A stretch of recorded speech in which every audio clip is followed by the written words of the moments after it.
Good afternoon.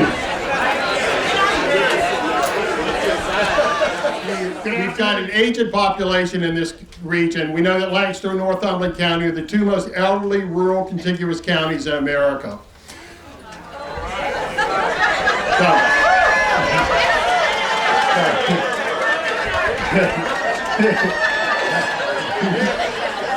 So our motto is, if you want to feel young, move here. So the trail sort of has two objectives. One of it is to give a safe corridor to improve the health of our citizens. And the second is to act as a tourism.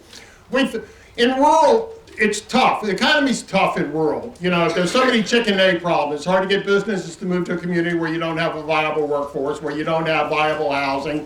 So there are lots of problems. So we think that at its core, that economic growth in an area like ours starts with tourism. You've got to get someone here before you can hook them.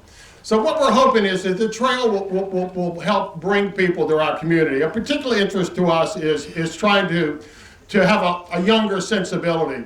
We're surrounded by three young communities. I always say that in 2017, Time Magazine did an article that said that it talked about the 10 fastest growing communities in America. Time Magazine said in 2017 that Hampton Roads was the #1 fastest growing millennial city in America, and Richmond was #2. So we know that DC, the other metropolitan area that surrounds us, is always a youthful market. So the idea for the trail is, hopefully we can attract younger generationals that are looking for experiences to come down here and do something on the trail. If so, then maybe some of them would want to move here for the quality of life. That's very analogous to how we got this old, is because the Tides Inn introduced this area to people, and they said, oh, well, I love this. I wouldn't normally think about moving to the boonies, but with the sophistication of this community and what the Tides Inn anchored it with, it seeded this area with wealth that it served us well. So now we're trying to appeal to a younger generation. This community is blessed with citizens who are involved. I mean, we're the envy of all communities. Right, Bill Lee? Right. And this turnout is emblematic of this community's support for all things Lancaster County. You know, this high level involvement is amazing. I mean, all the initiatives that are going on in this community are so strong, and it's because of not only people that grew up here, but people moving here and saying, this is my life, this is where I want to be. And can't thank you all enough for each of you for being here. There are a couple of things that I want to highlight today. We've got some members of the Boys and Girls Club here. They're going to be taking pictures, and they're going to be putting together a montage of what happens here today. And we really appreciate the youth of our county being here. We got members of the Lancaster Board of Supervisors that are here, members of the town councils of Kilmarnock, Irvington, and Whitestone are represented. And there are two individuals that I'd like, two groups of individuals that I'd like to give special tribute to. Paul Tribble's here. I'm sorry, blind. I get blind, Paul. There he is, right here. As you all know, Paul was from Northumberland County, has a beautiful property there. He and his wife Rosemary have worked so hard to build Christopher Newport and College, and we're so happy to have Paul here back in our community, putting his shoulder to things. His support for things are just so important. Thank you, Paul.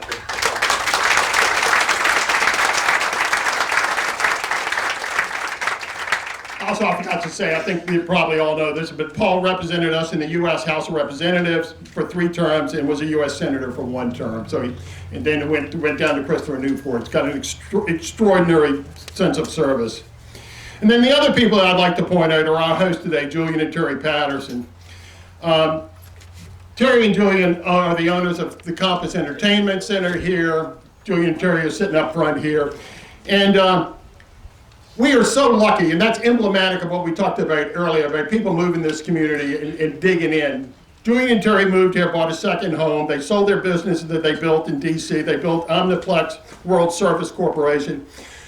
They built it over 17 years. They built it from 0 to 3,500 employees. Doesn't that make your head spin to think how much work that was? And now we're blessed that they're in our community. They have adopted our community, and they're investing in things all across Irvington, Whitestone, Kilmarnock area, where their goal is to, through their philanthropic efforts, to take a long-term look at return. They're doing what we call socially investing. They're trying to build things in this community that will drive tourism and provide good jobs for our citizens. And with that, we sincerely appreciate you all. Thank you so much.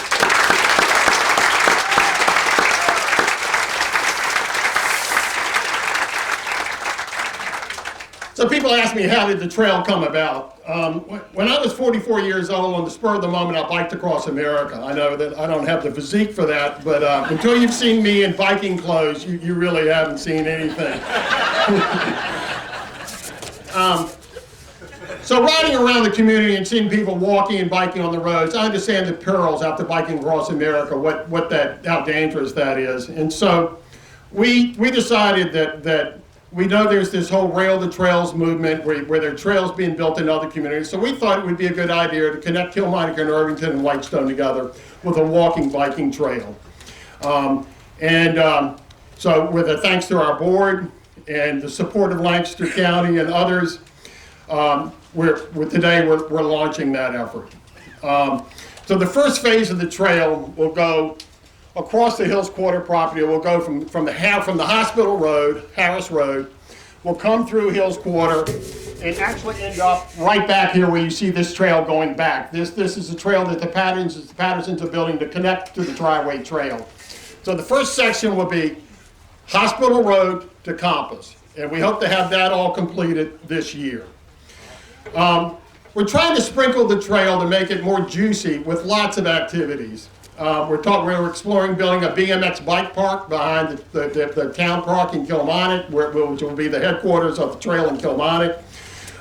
We're talking about trying to build a fitness center outside at the Y, between the Y and the hospital. These pictures that you see here, we're getting ready to build a sculpture garden over by the old pro shop here on this property. And we're going to start with the series. We're going to have 8 images to start building that sculpture garden. They're going to be called the Faces of the Chesapeake Bay. So that's what these images are, to give you a little insight into what will be coming over the next few months, building that sculpture garden. So we are we're a small part of a bigger picture of things that are going on in this community. I mean, people like the Pattersons, what the Tides Inn is doing in terms of reinvesting, what the town of Kilmarnock and Susan Cockrell have done with River Realm. We see new businesses coming in, and Mr. Lee will talk about, Bill Lee will talk about these businesses that are here today. So I'm not going to drag this thing on. I just want to say that how thrilled we are. I think we all feel fortunate to live in this amazing community, and we think that this trail will be a great addition to our economic and medical health of this community. With that, we thank you for being here.